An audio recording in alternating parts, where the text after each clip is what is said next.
ඔබ වහන්සේ කියපු බණ තරුණයෝ අතර ගිය පුංචි පාඨය මිනිස්සුන්ගේ හිතවල කාවැදිලා තියෙනවා. හිතන දේ වෙන්නෙත් නෑ, වෙන දේ හිතා ගන්නත් බෑ.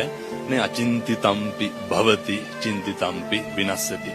මේ ලෝකේ හොද්දට මතක තියාගන්න කිසි දෙයක් ගැන ප්‍රතිරූප ගොඩනගාගෙන ඉන්න එපා. ප්‍රතිරූප කියන ඒවා හරි ඉක්මනට නැති වෙලා යනවා. බලාපොරොත්තු කියන ඒවා හරි ඉක්මනින් නැති වෙලා යනවා. මේ ලෝකේ හැම එකක්ම తాවකාලිකයි. බුදුවරු දේශනා කරන්නේ මේ ලෝකේ හැම දෙයක්ම වෙනස් වෙනවා. හැම තප්පරයක් ඇතුළතම ඒක පුද්ගලයෙක් වශයෙන් උත් වෙනස් වෙනවා. භෞතික දේවල් රටක් ලෝකයක් වශයෙන් හැම වෙලේම හැම දෙයක්ම වෙනස් වෙනවා. අවසානදී පුට්ටස්ස ලෝක ධම්මේහි චිත්තං යස්සන කම්පති. අකම්පිතව ජීවත් වෙන්න හෙල්ලෙන්න එපා.